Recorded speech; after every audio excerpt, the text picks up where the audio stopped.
अभी भी कुछ तजस्सुस है कि कौन सी शख्सियत हमारे साथ मौजूद है, तो ये हम आपको दिखाएंगे ट्रेंडी ट्यूसडे पे।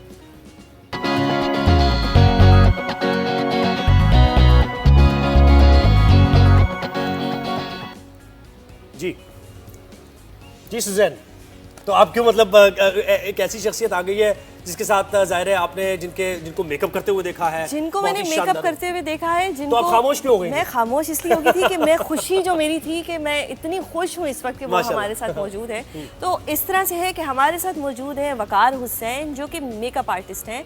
मेकअप आर्टिस्ट तो सब जानते हैं कि वो हैं, लेकिन मेरे वो क्यों फेवरेट थे, क्योंकि वो वदूद अहमद थे। एक पाकिस्तानी ड्रामा था कदूसी की बेवा, उसमें वदूद अहमद को हम देखते थे और वदूद के बगैर तो आई गेस मेरा दिन नहीं गुजरता था। वो ड्रामा मैं रिपीट में भी देखती और देखिए मेकअप आप जो कह रही ना, सब एज ए मेकअप आर्टिस्ट जानते हैं, बिल्कुल अच्छी बात है, लेकिन जो पूरी दुनिया में पूरे पाकिस्तान में मशहूर है वो एज एन आर्टिस्ट मशहूर है। अस्सलाम वालेकुम। कैसे हैं? बहुत शुक्रिया, आपने वक्त निकाला। मेरे लिए बहुत खुशी का मकाम है कि पहले मैं वकार को स्क्रीन पे देखती थी, फिर मेरी अल्लाह ताला ने ऐसी दुआ कबूल की कि मैं वकार की फ्रेंड बनी।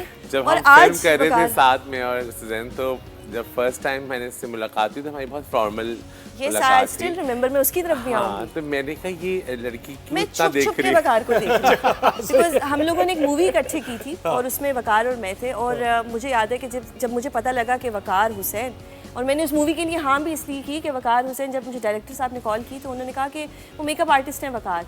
मैंने कहा अच्छा वो कदूसी की बेवा वाले वदूद अहमद, अच्छा मैं मूवी कर रही हूँ।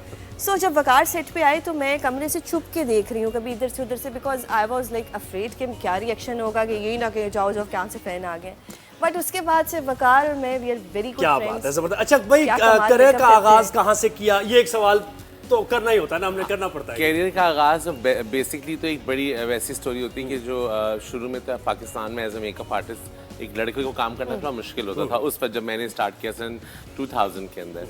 तो मुझे तो पता था कि मुझे बचपन से पता था कि मुझे यही करना है और कुछ नहीं करना है, लेकिन क्योंकि बहुत बैरियर्स होते हैं, आपने पढ़ना होता है, चीज़ें करनी होती है, तो बस मैं इंतज़ार में था कि मेरी पढ़ाई ख़त्म हो तो मैंने मेकअप करना है।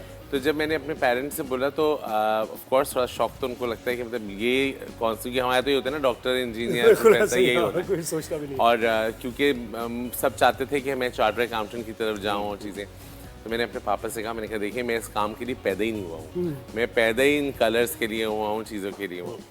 तो फिर मैंने अपना आगाज़ डेप्लेक्स से किया था। अच्छा। और डेप्लेक्स से मैंने काम शुरू किया मसरत मिसबा के पास से, जो निगत मिसबा है उनके पास मैंने स्टार्ट किया। और फिर स्टार्ट में उनको एक ऐसे इंसान की ज़रूरत थी जो एक मेकअप आर्टिस्ट थे, मून बहुत मशहूर पाकिस्तान के हैं जो डेप्लेक्स में होते थे। तो उनको कहा कि भाई उसके साथ एक असिस्टेंट चाहिए जो फिल्मों पे जाएगा। तो मैंने आँख ही फिल्मों में खोली आके, क्या बात, जो पाकिस्तानी फिल्में होती थी, तो उसमें फिर आप जब सीखते हैं, फिर उसके बाद जब मैंने आगे काम करता रहा, फिर बाहर जाने के मौके मिले शूटिंग्स के, फिर ट्रेनिंग्स दी। तो क्योंकि पाकिस्तान में तो कोई इंस्टीट्यूट है नहीं, तो ये इसी तरह शायद थोड़ा सा आ गया, लेकिन ये कि पहले तो हाँ अभी भी देखिए हमारे पास पाकिस्तान में मेरी तो कोशिश होती है गवर्नमेंट को इस तरह के स्कूल्स और इंस्टीट्यूट्स बनाए, एक्टिंग इंस्टीट्यूट्स और चीज़ें, क्योंकि हमारे पास आर्ट के लिए कुछ भी नहीं है। अगर आपने मेकअप सीखना है तो आप किसी सैलून में जाकर सीख सकते हैं, अदरवाइज आपके पास कोई ऐसा प्लेटफॉर्म नहीं है जहाँ पर आप इस चीज़ सीख। लेकिन मैं वकार के बारे में एक और चीज़ भी सबको बताती चलूँ, वो ये है कि वकार ने सोशल वर्क भी बहुत किया, जो कि वो खुद कभी मेंशन नहीं करेंगे क्योंकि मैं इनके सैलून आती जाती रहती हूँ। इन्होंने बहुत लोगों को रोज़गार फराहम किया है, हुनर सिखाया है, जिसका सबसे बड़ा फ़ायदा ये है कि कल को उन बच्चों को किसी मोहताजी की ज़रूरत नहीं होगी। वो बच्चे वकार अपने ही मुझे ऐसा लगता है कि अल्लाह ताला ने जो मुझे हुनर दिया ये गॉड गिफ्टेड दिया है, ये गॉड गिफ्टेड हुनर है आपने उसको अपने तक नहीं रखा। हाँ, तो अगर मैं अपने तक रखूँगा तो मुझे लगता है जितने भी लोग हैं, चाहे वो कोरियोग्राफर्स हैं, चाहे वो आर्टिस्ट हैं, कोई भी हैं जो आर्ट से रिलेटेड हैं, मुझे लगता है जब अल्लाह ताला ने आपको इतना भरपूर नाम और इतना सब कुछ दिया है तो आपको उसको जब तक आप स्पेंड नहीं करेंगे, लोग कहते हैं ना इल्म बांटने से बढ़ता है, दिस इज 100% ट्रू। तो मैंने जब अपना सैलून स्टार्ट किया था तो मैंने कुछ रूल रेगुलेशंस अपने रखे थे, जो मैंने अपने आप से वादे किए थे कि मैं किसी भी ऐसे ट्रेंड आदमी को जो बहुत ट्रेन और बहुत काम करने वाला हो मैं नहीं रखता। मैंने स्टार्ट करता हूँ बिल्कुल स्क्रैच से, जीरो, जिन्होंने कभी कहीं और काम किया ही ना हो। तो मेरे पास अभी माशाल्लाह 14 साल हो गए मेरे सैलून को, और मेरे पास वो 14 साल वाले एम्प्लॉइज़ अभी भी हैं जो कहीं नहीं बड़े खुश होंगे, वो एक फैमिली की तरह। बिल्कुल, मैं जब अपना घर की तरह है, खाने भी वहीं बनते हैं, चीज़ें भी वहीं होती हैं, और फिर मेरा उनसे इतना अच्छा वाला इंटरेक्शन है, और फिर उनको मेरी आँख पता है क्योंकि सबने, मुझे पढ़ाने का बहुत शौक है, मैं सुबह जाके बोर्ड पे लग जाता हूँ। लेकिन वकार क्या रीजन था कि हर बंदा कहता है कि जी हमें एक्सपीरियंस बंदा चाहिए, भाई सबकी डिमांड ये होती है कि एक्सपीरियंस बंदा चाहिए। यही सवाल कितना आपकी मुश्किल ये है। पॉजिटिविटी अचानक ये थॉट कैसे आया वकार? क्योंकि देखिए, अगर फर्ज करें मैं भी कहीं जाऊं और मुझसे कोई जॉब के लिए, मुझे तो जब फर्स्ट टाइम मुसरत आपा और निगत आपा की मेहरबानी कि उन्होंने मुझे बगैर एक्सपीरियंस के रखा, तो इसका मतलब है कि जब उन्होंने कोई एक्सपीरियंस नहीं मांगा और इस मुकाम तक मैं पहुंच गया, तो बहुत दफ़ा ऐसा होता है कि अब जब आप जॉब के लिए जाते हो, कहते हैं आपका एक्सपीरियंस कितना है। Exactly. और मैं उल्टा सवाल पूछता हूँ कि कोई एक्सपीरियंस तो नहीं है, कहीं काम तो नहीं और किया एक्सपीरियंस तो आपने? काम करके ही आएगा ना, जब Exact, आप अगर काम हम नहीं देंगे तो कैसे? एक्सपीरियंस तो फिर कौन देगा एक्सपीरियंस? कहीं अच्छा, से तो स्टार्ट अब करेंगे। देखिए इस ये जो गुफ्तगू है, इसको एक्टिंग की तरफ कब लाना है ये मुझे बताएं आप। या वकार, अभी आप हमें कुछ आपने मेकअप की और इसकी बात मेकअप करी की उनसे? बात तो कर ली, आप बताएं, सब जानना चाहते हैं। इवन लोग मेरे से सवाल करते हैं कि जी कदूसी की बेवा पार्ट 2 कब आएगा, कब हम वकार को दोबारा देख सकेंगे, तो वदूद अहमद कब आएगा वहां से दोबारा? एक्टिंग की तरफ जो हुआ, वो एक्टिंग कहाँ की से? तरफ तो बहुत इस तरह हुआ कि मैं क्योंकि एक्टर्स के साथ ही काम कर रहा था मुस्तकिल, मुझे 14-15 साल हो गए थे काम करते करते एक्टर्स के साथ। तो और मुझे वही आदत थी कि मतलब एक्टर्स के साथ ही सेलिब्रिटी के साथ मूव करता था। तो एक दफ़ा एक प्ले बन रहा था, मज़हर, और मज़हर उसके डायरेक्टर थे, फसी उसके राइटर थे। अच्छा, मैं इनको नहीं जानता था उस वक्त तक। तो मारिया वास्ती से मेरी बहुत दोस्ती थी। तो मारिया ने कहा कि एक प्ले बन रहा है सिरे घाट की फरजाना के नाम से। अच्छा। और सिरे, क्योंकि ज़रा डार्क प्लेस होते हैं फसी के इस तरह, तो सिरे घाट is a red light area of Hyderabad.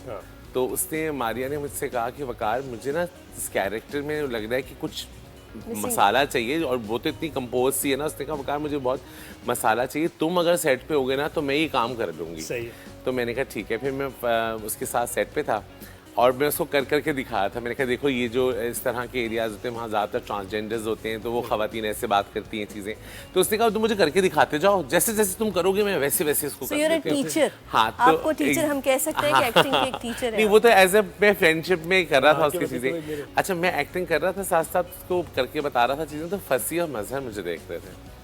जब ख़त्म हुआ प्ले तो उन्होंने मुझे कहा कि आप एक्टिंग करेंगे एक प्ले में? मैंने कहा नहीं, बिल्कुल नहीं। मैंने कहा मुझे तो एक्टिंग आती नहीं, कुछ नहीं। कहने नहीं, अब वो हम करा देंगे, आप बस ये करें। तो उन्होंने एक टेलीफिल्म की थी, रौनक जहाँ का नफ्सियाती घराना। क्या जबरदस्त नाम कितना अच्छा। छोटा सा एक प्ले था, एक टेलीफिल्म थी। मैंने वो भी देखा हुआ है। वो उसमें यही कैरेक्टर से जो खुदूई साहब की बेवा कैरेक्टर, वो इतना हिट हुआ, इतना मैं तो करके खत्म हो गया था। मैंने कहा बस एक ही टेलीफिल्म है, चलो। और उन्होंने मुझे कहा कि जैसा तुम्हें लग रहा है वैसा तुम करो उस चीज़ को, और जिस तरह तुम करते हो बस वैसे ही तुम इसको इनोसेंटली लेके चलो। फिर मेरे पास फ़ोन आया कुछ अर्से बाद, फसी ने कहा कि हम इसको ना एलिब्रेट कर रहे हैं और हम बड़ा ड्रामा बना रहे हैं। मैंने कहा नहीं, ये तो हो ही नहीं सकता, बहुत मुश्किल काम है, क्योंकि मैं अपना मेकअप पे, मैं कमर्शियल एड फिल्म्स के मेकअप करता हूँ। मैंने कहा मैं तो इतने, और पैसे इतने मिलते हैं, मैंने कहा मैं तो नहीं दे सकता इतना टाइम। आप तुम लोग, मुझे इतने पैसे भी नहीं मिलेंगे जितने मुझे कमर्शियल्स में मिलते हैं। मज़हर ने कहा, मज़हर फसी ने कहा ये हमारी जिम्मेदारी, हम कॉन्ट्रैक्ट साइन करके दे देंगे तुम्हें कि तुम्हें जब जाना होगा हम तुम्हें रोकेंगे नहीं। सही है। आपने नोटिस किया होगा उस खुदूई साहब की बेवा, अगर आपने पूरा देखा तो उसमें एक स्टाइल था जिसमें मैं सख्ते में था। तो वो सख्ते की वजह से उन्होंने, हाँ, तो वो उन्होंने ना शूट पहले जल्दी से कर दिया, क्योंकि मुझे एक 12 दिन की कमर्शियल के लिए जाना था। तो उन्होंने कहा हम इसको सख्ते में डाल देते हैं, वो जल्दी जल्दी सारे सीन शूट हो जाएंगे। वकार, अब एक्टिंग की अगर बात की जाए तो वकार के साथ मैंने खुद काम किया और मैंने देखा कि वकार आंखों से एक्टिंग करते हैं। मतलब कि एक नॉर्मल एक्टिंग करना तो बड़ा आसान है, डायलॉग पढ़े, वैसे एक्टिंग आसान नहीं है। लेकिन मुझे वो याद आ गया, अखियों से गोली मारे लड़का, अखियों से गोली क्या, मतलब वकार, और उसमें वकार का जो कैरेक्टर था, वकार हमारे केयर टेकर रानी थी, हमारी एक माँ के तौर पे वकार हमारे साथ, एक ट्रांसजेंडर कैरेक्टर था, ट्रांसजेंडर जो हम बच्चियों को लोग, और मुझे बड़ा मजा आता है कैरेक्टर बनाने में, क्योंकि मैंने सारी जिंदगी देखा ही यही है, हर बड़े एक्टर के साथ काम किया है। वो रानी क्या कैरेक्टर था, मैं रानी बनके जो सेट पे आता था तो कुछ लोगों ने तो वहाँ पहचाना भी नहीं कि ये वकार है। No doubt. अच्छा, मैं कह रहा हूँ रिकॉर्डिंग कैसे शूट होता था, इतनी हंसी हमें तो देख देख के घर में सब। आप यकीन करें कि खुदूई साहब की बेवा इतना डिफिकल्ट प्ले था कि उसमें हम हंसते ही नहीं थे, क्योंकि हमें अपनी एनर्जी सीन के लिए बचा के रखनी होती थी। फसी एक बहुत सख्त राइटर है, वो कहते हैं मेरा का की के भी नहीं बदलना चाहिए। अच्छा। जो मैंने लिखा है वो वही बोलोगे तुम लोग, कोई एक्स्ट्रा, और कोई उर्दू के अंदर तो बदतमीजी बर्दाश्त ही नहीं है। जो उर्दू लिखी है वही उर्दू बोलोगे, वही लफ्ज़ बोलोगे। हाँ। और मज़हर भी इस मामले में सकते हैं। और वो कैरेक्टर ऐसे थे कि हिना ने बहुत सारे कैरेक्टर्स किए हैं उसमें, तो उसमें वन कैमरा शूट तो नहीं हो सकता था, और फिर वो कभी हाफ शूट होता था, फिर वो हिना चेंज करके आती थी। तो ये बहुत मुश्किल काम था, तो हम हंसते वसते नहीं थे उसके अंदर। भाई अब मैं सुजैन आपकी एक्टिंग का मैं कुछ टेस्ट ले लूं? मेरी एक्टिंग का नहीं, वकार की। नहीं हमने होगी तो वकार वकार को की देखा है। एक्टिंग, आप जरा उनके साथ कैरेक्टर। वकार मैं सीरियसली मैं एक दफा आई वांट कि आप कोई कदूसी साहब की बेवा का कोई ऐसा डायलॉग उसमें आके वदूद अहमद बन के प्लीज। वो अब तक वदूद नहीं, अहमद मैं बनना यही कह रहा था बड़ा- कि आप वहाँ बैठ के थोड़ा सा आप बैठ जाए, सिर्फ वदूद की एक्टिंग हमने देखनी है। प्लीज मैं अगर वहाँ हाँ, वकार वहाँ के साथ बैठ बैठूं, वकार प्लीज, बिकॉज ये मेरे लिए बहुत बड़ा ऑनर है कि आज मैं वकार के तो साथ कौन हूं। सा कैरेक्टर बनाना है आपने सुजैन को, आप और फिर मुझे हाँ, आप क्या? बताएं। चले ये रूअफ़ज़ाबाजी बन रूह अफ़ज़ाबाजी बन जाए, ठीक। और मैं वदूद बन जाऊं। ठीक हो, ठीक। चलें चलेंगे डायलॉग Action. करते हैं। मैं आप एक्शन बोल दें, डायलॉग में बोल दूंगा। तो अगर मैं रूह अफ़ज़ा बाजी हूँ तो मैं आपको गंजी चुड़ैल कह सकती हाँ हूँ। हाँ चलो, ठीक है, ये ठीक है, कैसे- चले। ठीक। अरे Action. गंजी चुड़ैल किधर थी? तो सुबह से कहाँ गायब थी? अरे रहने दो रूअफ़ज़ाबाजी, कितनी झूठी तुम औरत हो। तुम तो मुझे कह रही थी कि तुम नोमी अंसारी से लेके आई हो, जामक रात की साड़ी थी वो तुम लेकर आई थी, और तुम तो इतनी बड़ी बड़ी बातें कर रही थी कि तुम्हारी बर्थडे में ये होगा। बिरयानी तक तुमने इतनी मोटे चावलों वाली बनवाई थी। बिरयानी तो सारी तुम और तुम्हारी माँ खा गई थी, और ऊपर से मेरे कपड़ों से जेलस हो रही हूँ। रूअफ़ज़ाबाजी जेलिस होती मेरी जूती, और रूअफ़ज़ाबाजी इतना गुरूर करना अच्छा नहीं है। अब मेरी शादी फरजाना से हो रही है। बिकॉज तुम तो प्योर मर्द हो ना। यस आई एम प्योर मर्द, प्योर। कट।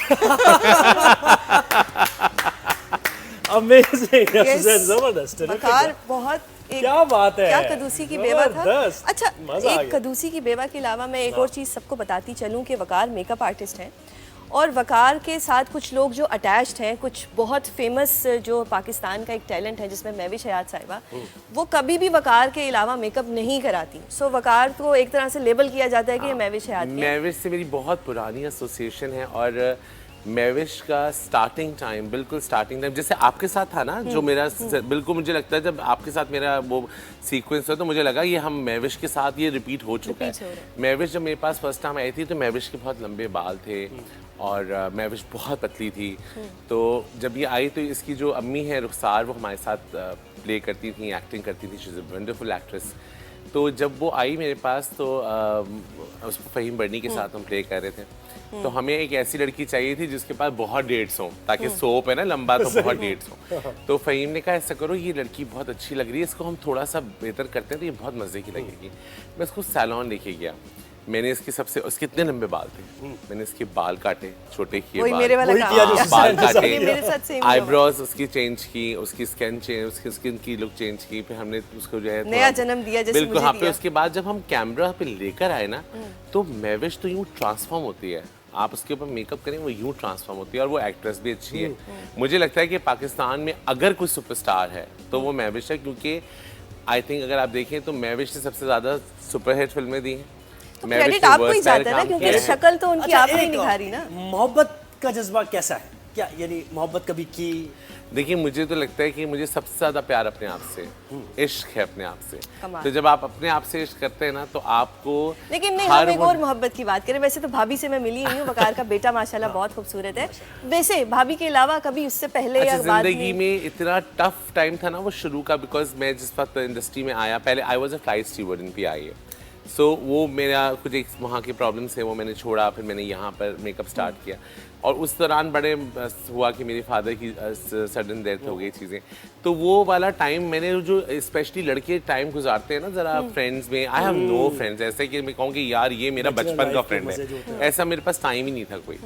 तो मुझे नहीं लगता कि मुझे कोई मेरी तो जब शादी हुई तो मेरी अम्मी ने बताया कि जी हम यहाँ शादी कर रहे हैं। मैंने कहा आपके जैसे नहीं शरीफ लड़के होते हैं, जैसी क्या आपकी बात है। मर्जी सही। जो आप चाहें। वकार, आपको एक मैं कहूँगी कि आपको एक प्लस पॉइंट है या एज है या आप लकी हैं कि इकरा अजीज ने अपनी शादी पे आपसे मेकअप कराया। यानी इंडस्ट्री के जितने बड़े नाम हैं वो वकार हुसैन के पास इकरा आते का हैं। भी है कि इकरा महविश ये लोग मेरे लिए इसलिए बहुत करीब हैं कि इकरा का डे 1 का मेकअप इस तरह मॉर्निंग शो में आए हुए थे, और वो एक मेकअप नहीं जो होते हैं कि ये डिफरेंट सैलॉन्स हैं उनके साथ मॉडल्स आई हुई हैं, मुकाबला हो रहा है मेकअप का जैसे नॉर्मली होता है। बहुत ज्यादा पहले।